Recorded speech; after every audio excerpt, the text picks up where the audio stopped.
Buckle up, y'all, because the UFC world is on fire right now, like full-on, gloves off, all smoke chaos, and at the center of the storm, oh honey, it's not just one fighter, it's a full-blown cage of egos, call-outs, and explosive drama coming from Ilia Topuria, Islam Makhachev, Du Plessis, and Khamzat Chimaev. Everyone's barking, and it's only a matter of time before someone gets bit. Let's start with the man who's out here throwing verbal grenades, Belal Muhammad. Woo! He is not holding back. Bilal's been eyeing that welterweight belt like a hawk, and when Islam Makhachev tried to peep into his lane, Belal snapped back hard. Picture this, Islam's just chilling, waiting to see if Belal slips against Jack de la Madalena, thinking he can swoop in and steal the spotlight, but Belal, oh, he came with that locked-in energy. He basically told Islam to sit down and wait his turn, because there's no chance he's losing. Belal's already plotting beyond JDM, calling out names like Kamaru Usman and Joaquin Buckley for what's next.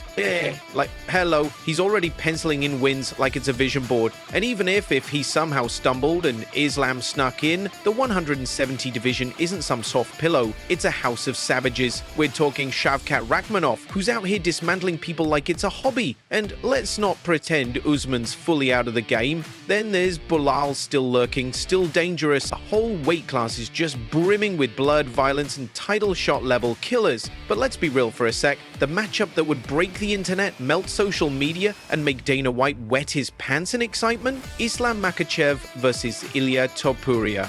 This is the fight. It's got everything. Two undefeated beasts, both cocky, both hungry, both out for blood. And stylistically, it's chaos waiting to happen. Islam's grappling mastery against Topuria's slick, violent boxing. Woo! Just the thought of it is giving fans chills. Your fight is just depicts what everything else is going to happen at those two divisions. Would you agree? Yeah, it's like the jingle board, right? You got to pull it all out, and they're all just like waiting for it to happen. And I feel like Dana and all them guys are like, they're waiting too. Yeah, they probably have so many contracts. Like, all right, this, because crazy. Yeah, right? but I already told them, like, there's no need to wait. Like, I'm gonna win. So whatever your plans are before that, and I'm like, especially with myself, I already know there's so many people that are just like have their draft saved of their tweet that's gonna be like they're hoping that I lose, and then they're gonna have to keep it in the drafts because once we win, they're gonna have to just like erase that memory from them. Who's next after this if you win? Honestly, out of all of them, I think Sean Brady probably had the best performance, like beating Leon Edwards like that, finishing him. He looked the best, but obviously I finished him. I mean, I think he's earned it, like he's gotten there, but like if Usman goes out there and he gets a big finish against Buckley, or even if Buckley gets a big finish, beating Usman and Kobe back-to-back, I think that would put him ahead of everybody else. He got in there, but like if Usman goes out there and he gets a big finish against Buckley, or even if Buckley gets a big finish, beating Usman and Kobe back-to-back, I think that would put him ahead of everybody else.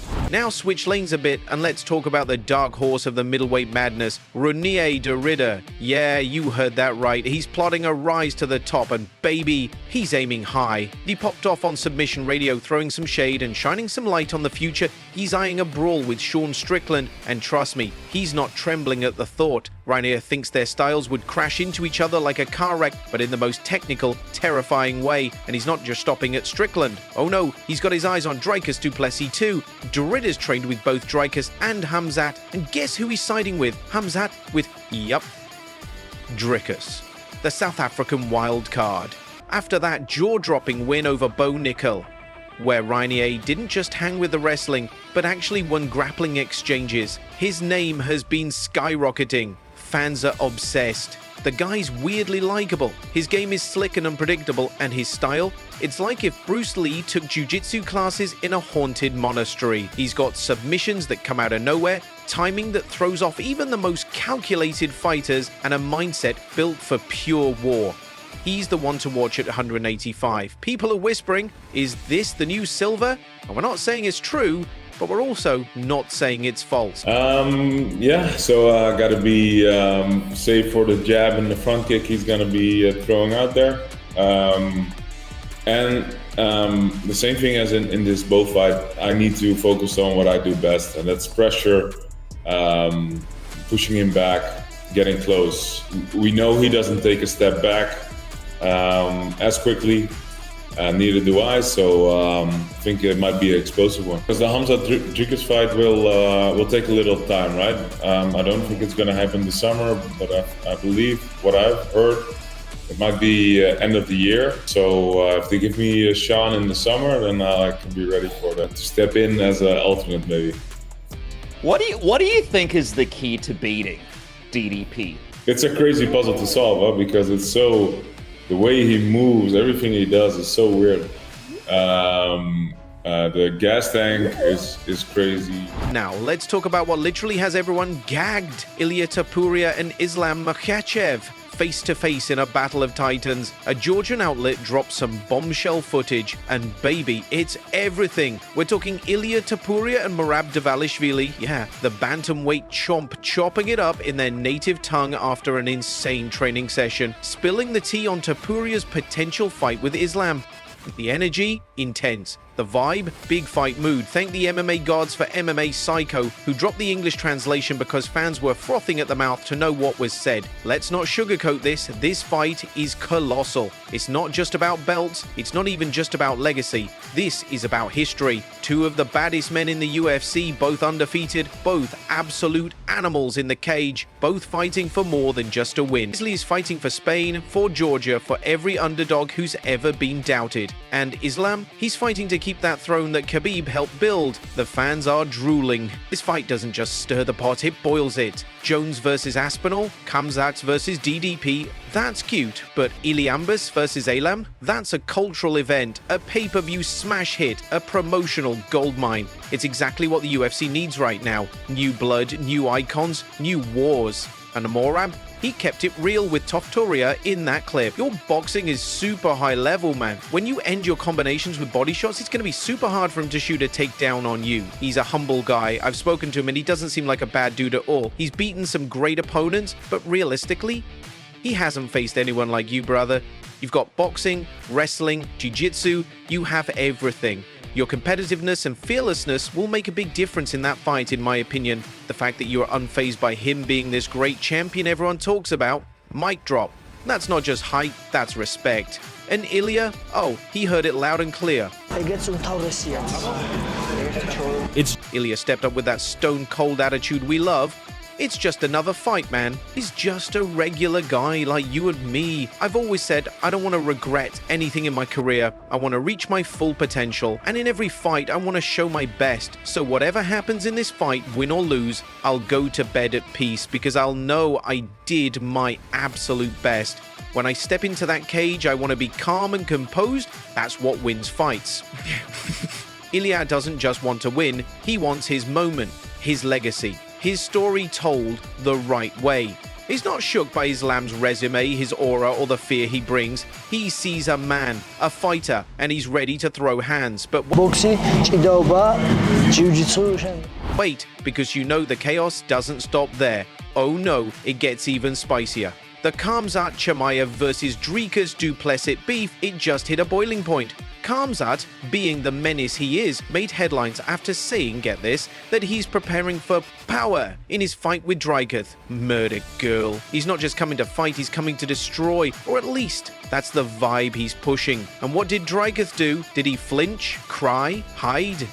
He clapped back online, mocking Khamzat's over-the-top theatrics. His reply? Wow, that's the first time I've heard that one. Shakespeare in the house? Dead. He went full sarcasm mode and didn't give Khamzat the drama he wanted. Dricus is keeping his cool, but make no mistake, this beef is personal. These two are on a collision course with violence. And it's not just the words, they're both undefeated in the UFC. Khamzat is chaos in human form, a wrestler with monster strength. But Dricus? That man thrives under pressure. He survived wars, and unlike Khamzat, he doesn't gas out after round 2.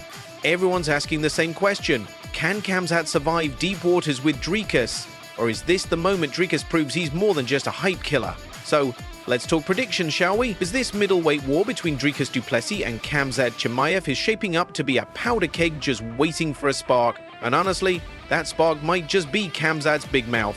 The man is out here acting like he's starring in a mafia flick, talking about, intimidation. And while that might scare off some fighters, Dricus is not the one. Let's not forget, Dricus has walked through hell before. This is the same guy who fought through broken noses, busted ribs, and somehow still came out looking like a warrior monk by the end. He's got that chaotic resilience, like a dude who thrives when everything around him is falling apart. And the fans? They're eating it up. What makes this even more wild is how Dricus and Khamzat are the perfect foils. Khamzat's all rage and explosiveness. He explodes out of the gate, mauls you like a bear, and aims to break your soul in the first 5 minutes. But if you survive that, if you drag him into round 3, oh honey, the cracks start showing. His energy dips, his accuracy wobbles, and suddenly he's human. Dricus, on the other hand, gets stronger as the chaos unfolds. He's the storm that builds, round after round, until you look across the cage and realize you're drowning. And now, with social media turning this fight into a Shakespearean roast battle, the heat is unbearable. Fans are taking sides like it's a civil war. Team Khamzat wants the bloodbath. Team Dricus wants the upset. Either way, someone's legacy is getting rewritten. Let's jump back to Ilia Topuria though, because in the middle of all this madness, he's quietly building his empire and shaking up the pound-for-pound rankings without saying a word. His recent sparring footage? Let's just say the man is looking sharp enough to cut through steel. Clean combos, violent speed, and those signature body shots that make even the toughest fighters fold. This man is not just another name, he's the name. And when you pair that with Islam's terrifying grappling game, you've got a matchup that's straight out of a video game. But here's the twist, Islam isn't afraid, not even a little. He's out here treating Islam like just another face in the crowd. While everyone else is trembling at the thought of going to the ground with Makhachev, Ilia's like, nah, I've got jiu-jitsu too, let's run it. That fearlessness, that's what separates legends from contenders, and Ilia is out here proving that he's the real deal. The UFC is in desperate need of a fresh face. Let's be real, John Jones is in and out, Conor is tweeting more than fighting, and Khabib's off somewhere peacefully retired. The spotlight is wide open, and Topuria? He's standing right in it. The guy brings Spanish fans, Georgian fans, casual fans, hardcore fans, everyone is rallying behind him.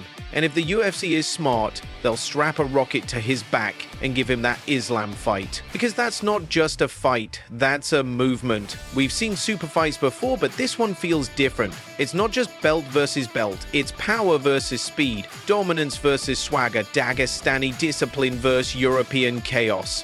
And what's Islam doing in the meantime? He's staying quiet, watching, waiting, probably plotting.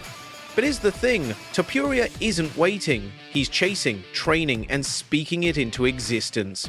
He knows that if he can be the one to topple Islam, his name will be immortalized, and fans are ready to ride that wave. Meanwhile, let's not sleep on Belal Muhammad, because that man is still out here shutting down the narrative. He's not letting anyone talk like he's some stepping stone for Islam to climb into welterweight. Belal is out here with the receipts, reminding folks that he's been on a tear, grinding his way up while others have been cherry-picking fights. He's eyeing Jack Della Maddalena like a wolf, and if he gets past him, he's not just asking for Islam, he wants Joaquin Buckley, he wants everybody. This isn't just a man trying to prove something, this is a man on a mission. So imagine the UFC boardroom right now. Just pure madness. On one whiteboard you've got Islam versus Topuria, circled in red. On another, Khamzat versus DDP equals potential war. And floating in the chaos, Belal, do we let him cook? The future of the UFC is about to shift, and the ones who've been grinding, risking, and spilling blood for years are finally getting their moment. And behind all the bravado, all the trash talk, and all the hype, there's one thing that connects them all. They want greatness. They want the fight that cements their legacy, the fight that shuts up critics, and the fight that makes the world watch. So whether you're Team Ilia, Team Islam, Team Khamzat, or Team Dricus, one thing's for sure, the cage is about to explode, and we're all going to be watching when it does.